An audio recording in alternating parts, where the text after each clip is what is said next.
का मैं डिमांड भी करूंगा। Thank you sir. Shri PP Chaudhary जी।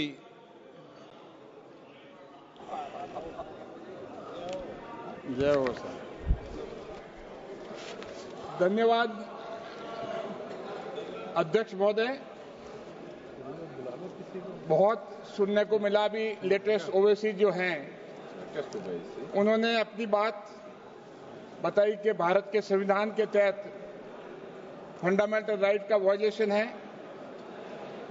और मेरा मानना है कि सुप्रीम कोर्ट ने जो समय समय पे जजमेंट दिए हैं उसमें वक्फ जो एक्ट है इसको इंस्टीट्यूटरी बॉडीज माना है, चाहे वक्फ बोर्ड हो चाहे काउंसिल हो, और इनको ये माना है कि ये रिलीजियस एंटिटीज नहीं है और इवन जो ड्यूटीज ऑफ मुटावली हैं वो भी प्योरली सेकुलर हैं क्योंकि उनका कैरेक्टर और सेक्शन 96 जो है वक्फ एक्ट का वो सेंट्रल गवर्नमेंट के पावर हैं उसको सेकुलर एक्टिविटीज रेगुलेट करने का।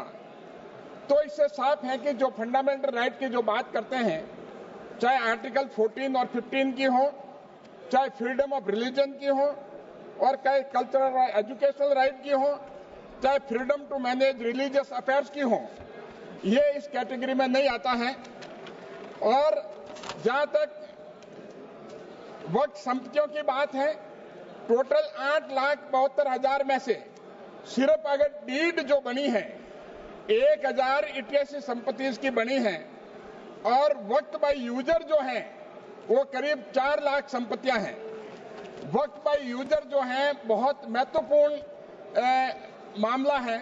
अगर आप देखें इसको खत्म करना बहुत जरूरी था। ये वक्फ बाय यूजर जो है ये 1954 एक्ट में, 1995 में और 2013 में जो कि प्रॉपर्टी जो है उसको वक्त के बिना, विदाउट किसी डॉक्यूमेंट के बिना, म्यूटेशन के बिना, सर्वे के बिना और किसी प्रोसेस के बिना उसको वक्त की प्रॉपर्टी मान लिया जाता था।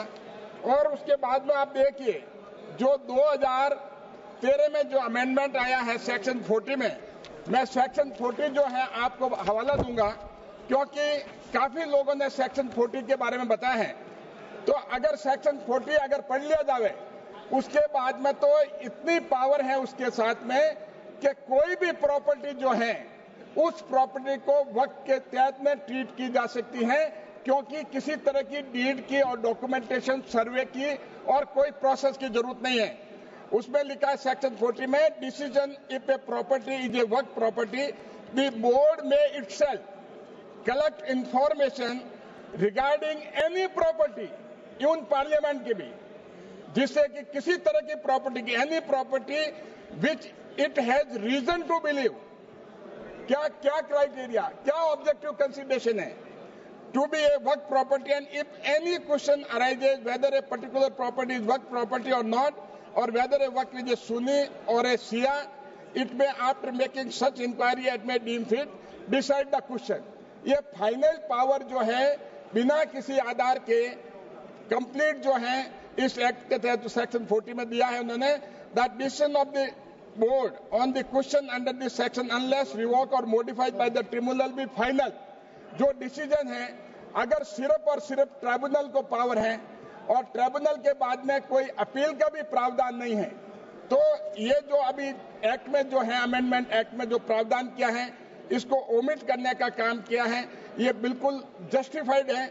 और उसके साथ आप देखिए उसके अलावा ट्रस्ट और कोऑपरेटिव सोसाइटी की प्रॉपर्टी भी अगर है और ट्रस्ट एक्ट के तहत है, कोऑपरेटिव सोसाइटी एक्ट के तहत में, वो प्रॉपर्टी भी उनको नोटिस दे करके वक्त में सेक्शन 40 में ली जा सकती है। और उसमें जो है अगर ट्रिब्यूनल के सिर्फ पावर जो है उसमें नलिफाई करने का पावर जो है ट्रिब्यूनल का है। अब जो अमेंडमेंट एक्ट में जो प्रावधान किया है मैंडेटरी, अब ओरल वक्त नहीं होकर करके डीड के द्वारा होगी। जो मैंने बताया कि 8 लाख से ऊपर जो वक्त प्रॉपर्टी है उसमें डीड सिर्फ 1,088 बनी हुई है। तो अब अगर ये प्रावधान किया है तो इस बात के लिए तकलीफ क्यों हो रही है, क्योंकि उसके साथ एक ऐसा ड्रैकोनियन लॉ जो है 2013 में जो आया है, उसमें उसके साथ में अगर आप देखेंगे कि ये कानून जो एक्ट 1995 है 2013 में जो कानून कांग्रेस की सरकार चुनाव के पहले जो लेके आई थी, उसमें सेक्शन 108A जो कि अभी ओमिट किया जा रहा है। क्यों ओमिट किया जा रहा है, क्यों उसको विलोपित किया जा रहा है? क्योंकि उसके पावर है act to overriding effect. The provision this act shall have a overriding effect notwithstanding anything inconsistent therewith contained in any other law। किसी तरह का हिंदुस्तान में अगर कानून है, लेकिन ये कानून जो है 2013 में जो कांग्रेस ने बनाया है उसका ओवरराइडिंग इफेक्ट होगा।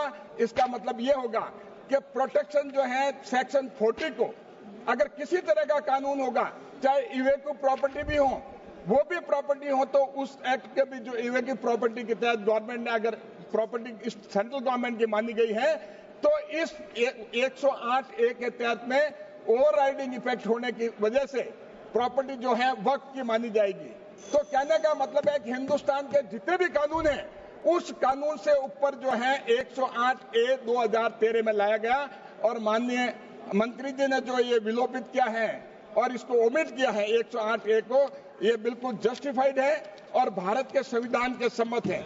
और इसके साथ मैं ये भी बताना चाहूंगा कि किस हिसाब से सरकारी property, archaeological survey of India की प्रॉपर्टी, अगर हम देखें कितनी प्रॉपर्टी जो सरकारी प्रॉपर्टी जो थी गवर्नमेंट प्रॉपर्टी, लगभग 5,973 प्रॉपर्टी जो है वो सरकारी प्रॉपर्टी वक्फ प्रॉपर्टी ट्रीट कर ली गई। प्रॉपर्टी जो वक्त की वही हो सकती है जिसके लिए कॉम्पिटेंट टू ट्रांसफर हो, खुद मालिकाना हक हो। जिसका मालिकाना हक नहीं है, वक्त ने जिस पे अंगुली रखी वो प्रॉपर्टी कह दिया ये वक्त की प्रॉपर्टी है। अब अगर सरकार इंक्वायरी करके, जांच करके, कॉम्पिटेंट ऑफिसर अपॉइंट करके अगर कार्रवाई करती तो इसमें क्या गलत है? तो इस बात के लिए इनको तकलीफ नहीं होती। और प्राइवेट प्रॉपर्टी, काफी लोगों की प्राइवेट प्रॉपर्टी जो है जिसमें वक्त ने कह दिया कि प्राइवेट प्रॉपर्टी जो वक्त की है इसका यूज हो रहा है, चाहे उसके लिए एविडेंस और आधार कोई नहीं हो, लेकिन वो प्रॉपर्टी भी मान ली जाती है। और इसके साथ मैं सूरत के म्युनिसिपलिटी कॉर्पोरेशन ऑफिस का जो हेडक्वार्टर, उसको वक्त प्रॉपर्टी मान लिया। और कई केसेज हैं ऐसे, एक केसेज नहीं हजारों केसेज हैं जिनने ये इस तरह का ये। और अभी जो रेफरेंस दिया था भारत सरकार की प्रॉपर्टी जो डीडीए की 108 प्रॉपर्टी जो उनको वक्त प्रॉपर्टी में ले लिया। और मैं बताना चाहूंगा इसके साथ साथ आप देखें सर 104B जो कि 2013 में चुनाव के पहले लेके आए हैं, उसमें लिखा है रेस्टोरेशन ऑफ वक्त property in occupation of government agency वक्त बोर्ड। अगर गवर्नमेंट के पास है वक्त प्रॉपर्टी जो ले ली वो ठीक है, अगर गवर्नमेंट के पास भी है तो ये 2013 में इतना पावर वक्फ बोर्ड को दिया है कि वो प्रॉपर्टी भी जो है वो ली जा सकती है। और इसके साथ लिमिटेशन एक्ट का, यही एक एक्ट ऐसा है जिसमें लिमिटेशन एक्ट जो है लागू नहीं होता। भारत के सभी कानूनों में लिमिटेशन एक्ट लागू होता है, जो कि इसमें अगर अपील जो है जहां तक ट्रिब्यूनल की है, इस एक्ट में जो अमेंडमेंट एक्ट में ये प्रावधान किया गया है कि अपील जो है ट्रिब्यूनल अगर ऑर्डर होगा वो उसका ऑर्डर जो है अपीलेबल होगा। पहले ये प्रावधान नहीं था, ये प्रावधान होने से और भी राहत मिलेगी। इन्हीं शब्दों के साथ बहुत बहुत धन्यवाद। धन्यवाद। ऑनरेबल मेंबर दुराई वाइको जी।